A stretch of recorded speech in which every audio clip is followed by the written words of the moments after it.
We're going to watch the review. This is the IGN review of Honkai Star Rail. It's been reviewed on PC. Here we go. Honkai Star Rail starts with a bang, serenading you with a symphony and blowing up a space station. Yeah, something like that. Seems I came at a bad time. You quickly ground yourself in a world with code-locked chrome doors, mech-like invaders with bladed arms, and rooms with monitors spread across the halls. It's like my Its house. hook of a prologue gives you enough that you can see why the story and gameplay are worth sticking around for without grinding. Charming characters, engaging combat, and carefully crafted worlds blend together into a game with enough content to keep you entertained for well over 50 hours. Yeah, I would say that's true. Told ya I could fight. Using polished versions of the progression systems from Honkai Impact 3rd and Genshin Impact to create Hoyoverse's best RPG yet. Wow. This guy really likes it. Holy shit. Damn.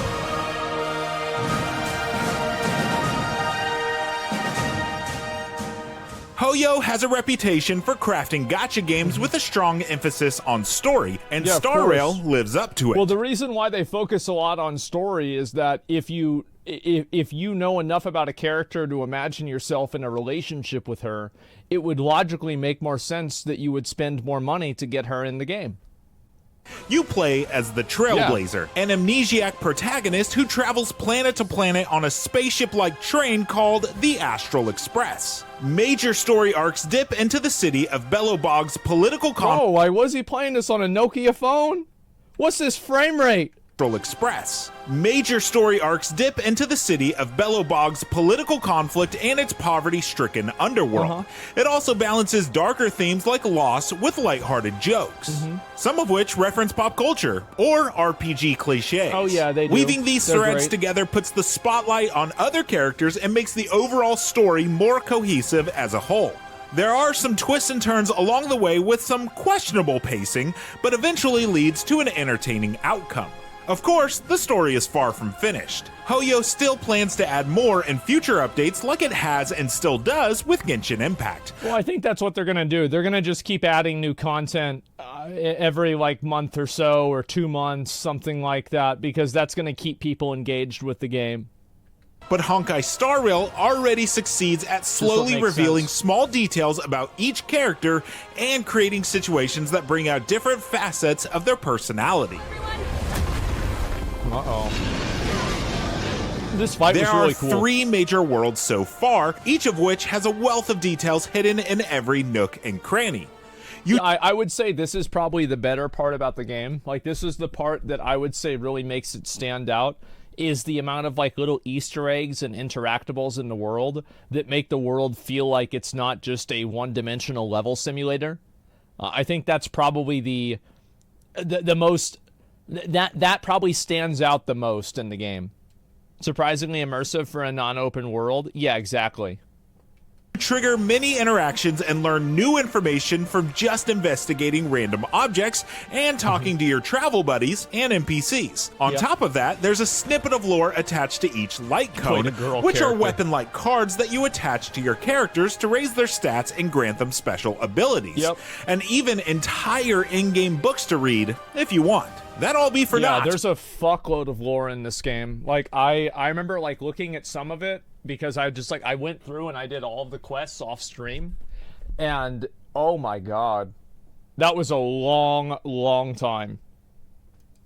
Without the rewarding progression, though. Star Rail leads you step by step through the layers of increasingly complicated systems as you level up, which helps prevent beginners from being overwhelmed with too much information at once. Yeah, I think they do a pretty good job at this.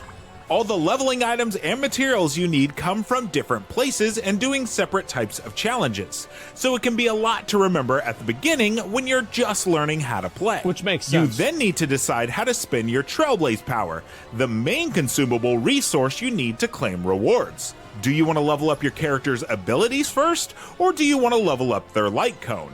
At some point, it's impossible to... Well, it's easy. You just buy more of the items on the store, and that will allow you to level up all of them, and that way you don't have to make hard decisions. Do all of them in one day without replenishing your Trailblaze power with consumable items. Those come at a pace that feel fast enough when playing for free, but this is where Hoyo encourages impatient people with cash on hand to pay to speed up their progress. There it is. There it is. Remember, this is a free-to-play gacha game, which means it will be easier for some people than others based on what characters and gear you luck into.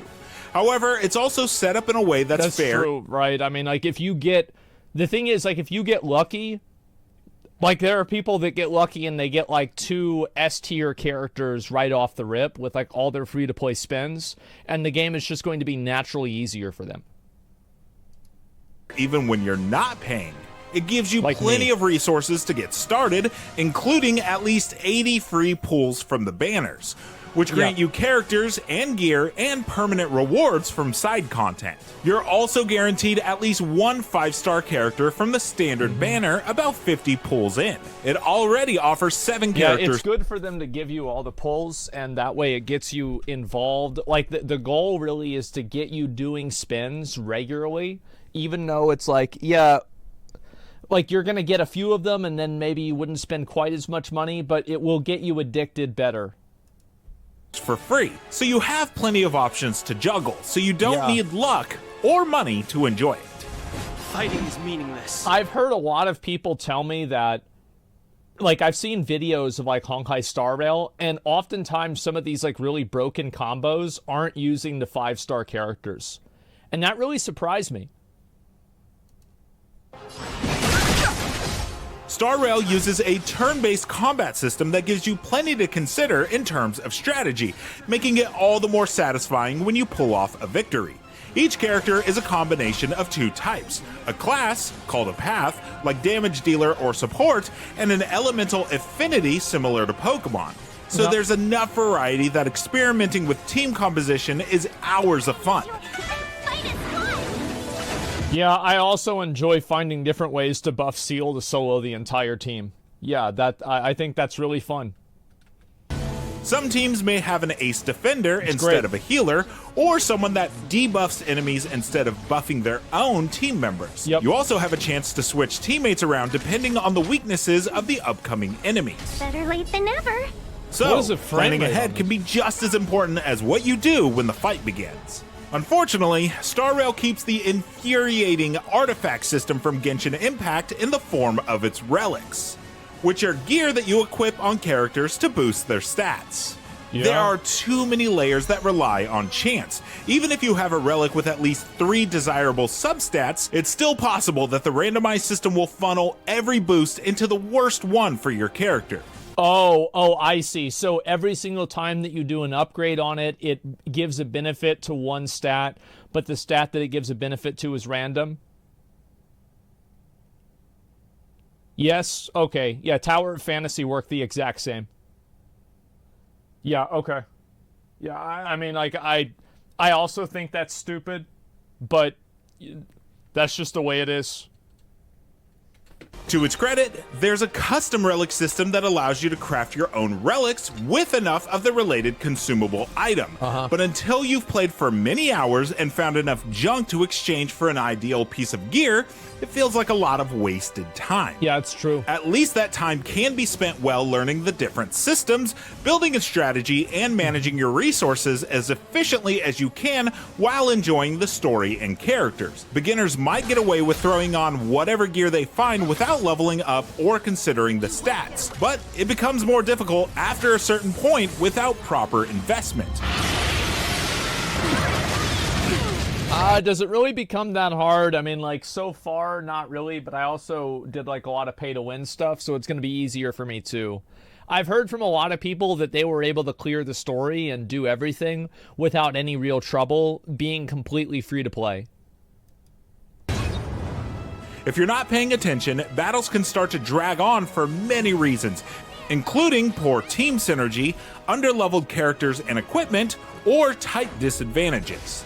Yep. But even when you lose, Star Rail feels like it genuinely encourages you to do better without punishing you. It gives you helpful tips that push you to reconsider the abilities you're using. Like if you have enough attack on your main character and where you could get more resources to level up your gear. The fact that it suggests courses of actions and how to look at your stats is a smart addition that will help less experienced players learn the ropes. I think Star Rail is one of those games that the difficulty in the game is outside of combat.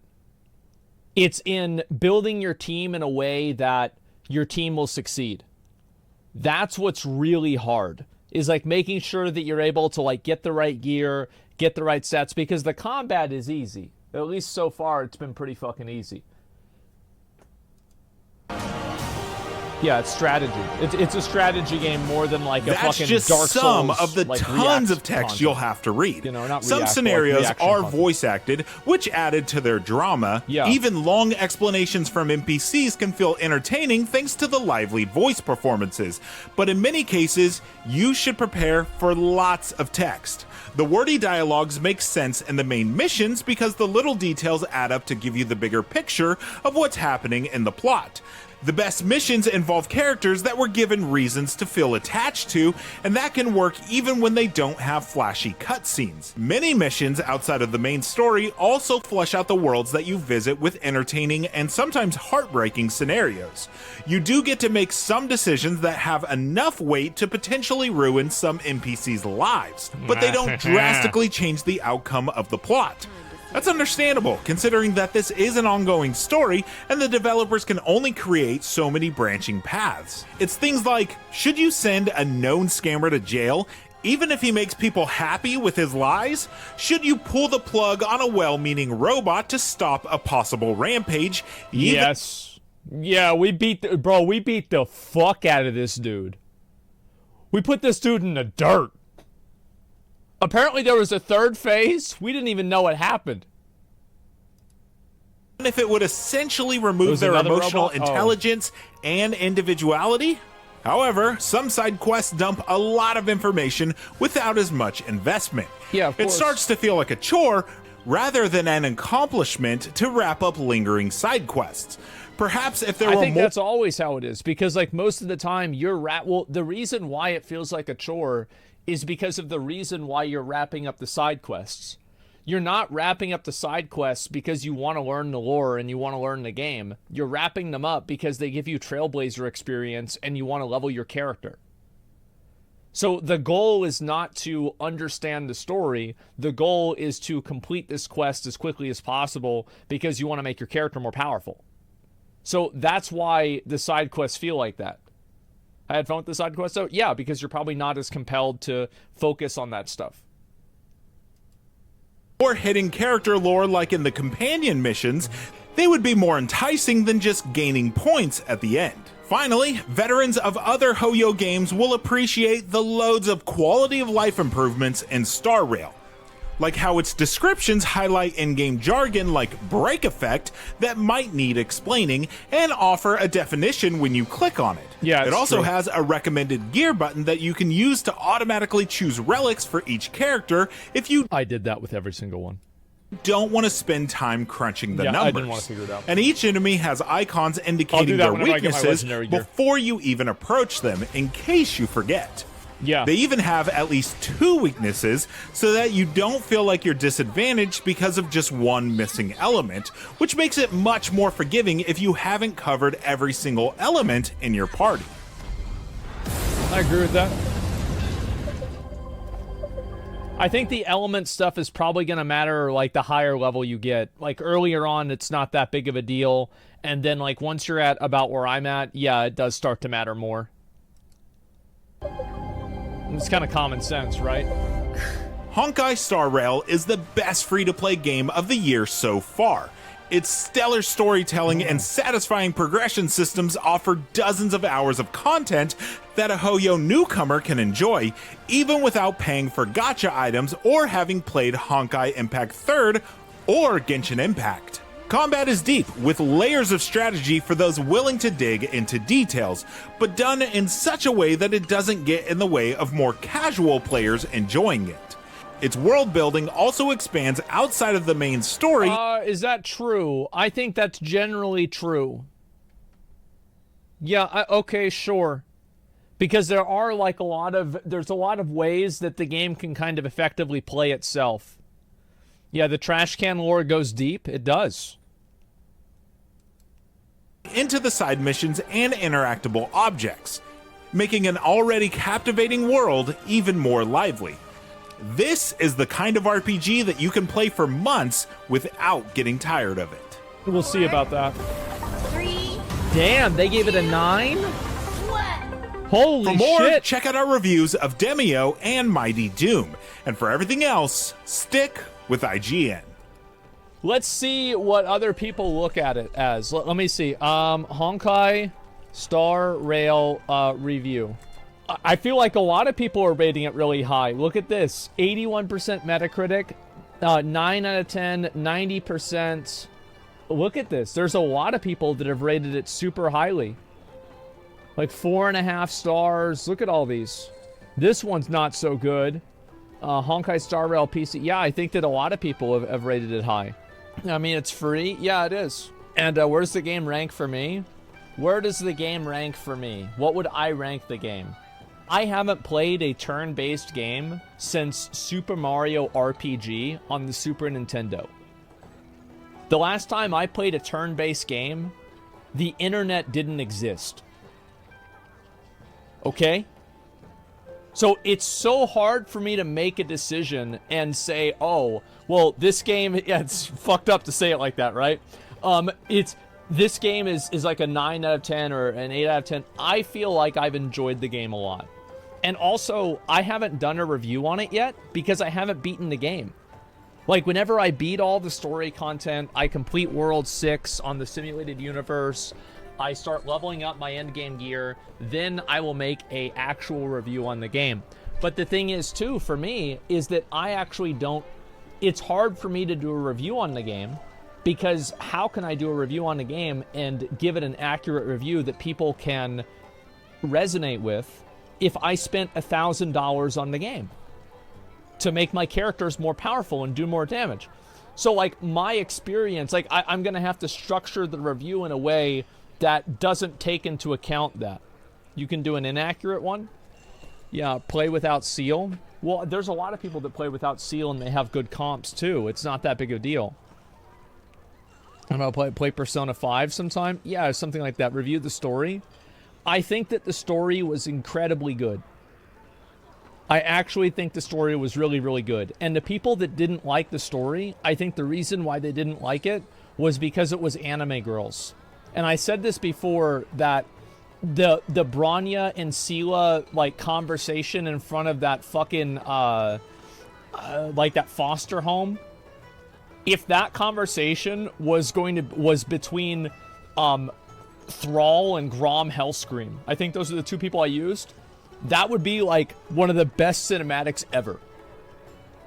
So like, imagine, like, yeah, how fucking masculine and badass that would have been. So I think the reason why people don't like it primarily is probably just because of the fact that it's an anime pay-to-win game. That's it. And anime tropes are part of Honkai Star Rail's story. Well, I don't have a problem with that either. My problem with the story is it's way too slow. Shouldn't a review be based around your experience? Well, yeah, but you have to contextualize that. And that's all I'm saying. I would have played the game anyway. I said that before, I was going to play it regardless, just because it's a new game. And, like, with Genshin Impact, like, I'm kind of far behind on it. But, you know, like, with this one, it's like it just brand new came out. There's a lot of people that like watching it. There's no reason for me not to try it, you know? It just makes sense. Loving a super pay-to-win and slow, but other than that, it's a great game. Why do people pay to win on a single-player game? So stupid. Well, because people like to do that, right? They like gambling. I mean, there it is. Some people in chat's hypocrites. Lamau and plays Diablo Immortal. Well, it's not about being a hypocrite or not. Like, I don't really care about that stuff. But the point is that I do think that Honkai Star Rail is a good game. And from everybody who I've talked to, everybody has told me that it is playable, is free to play, and enjoyable to play. So I think that goes for a lot. I actually think this is a good review by IGN. Oh, God. Seal voice actor says the thing. I truly, I like. What is wrong with you people? You hear this alt line every other 2 minutes, and you want to hear it some more? Yeah. Let's do it. Hype Do it the up. thing. Hype it up. Do the I'll count thing. it down for you. I'll count it down for you. All right. 5, 4, 3, 2. Disappear among the sea of butterflies. Illusions of the past. Yes! Oh Yes! my fucking god. Oh Oh God. god. Let's go! Let's go. Jesus. It makes no sense. It makes literally no fucking sense. I know. Literally no fucking sense. I have no idea what the fuck they're talking about. Like, I have no clue. She had to say it 5 times in a row. Oh yeah, so it's just like in the game then. Yeah, that makes sense. Okay, let me see what the new cinematic is. This came out last night, right whenever I went to bed. Or not bed, I ended the stream, so we're gonna take a look at it. Here we go.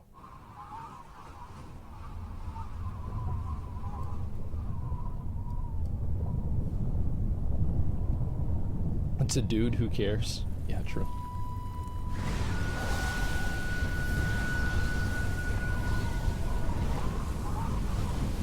Is that a sword? Oh shit.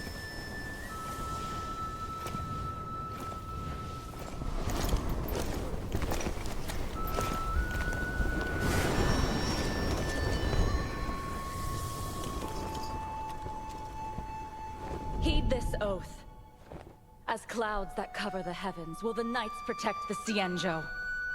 Draw! Yes, Master. As Clouds that cover the heavens. will the knights protect the Cienjo. That's cool.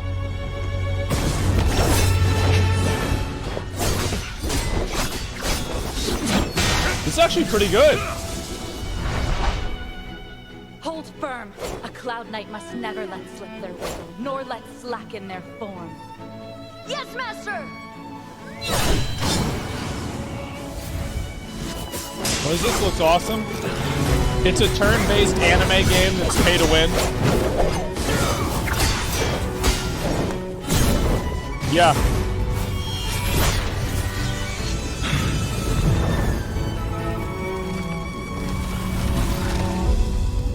Master, he doesn't recognize us. Uh-oh. So it is with the Mara strike.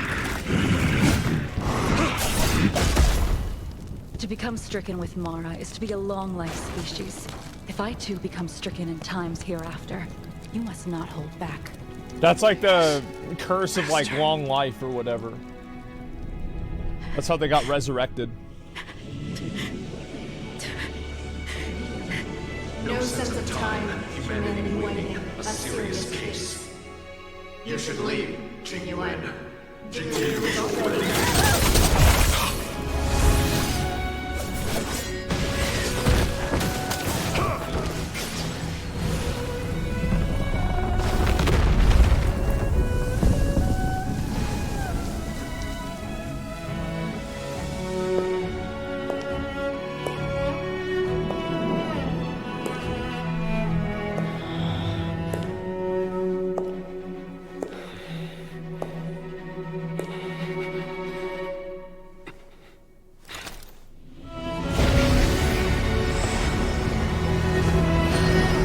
Farewell, Master.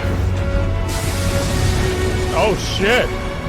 Your gift of instruction. I will pay this strike.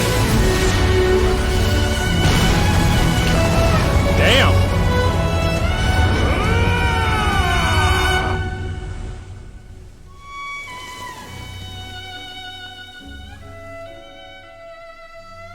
That was cool.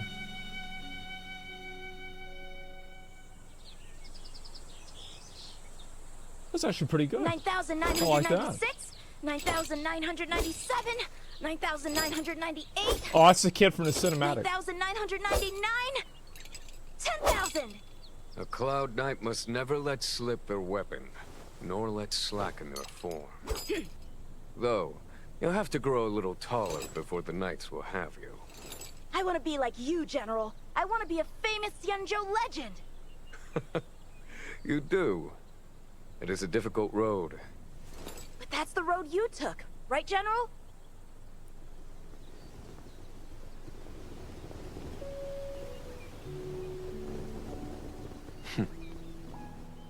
Seeing as you're so full of fighting spirit. Yeah. I won't hold back.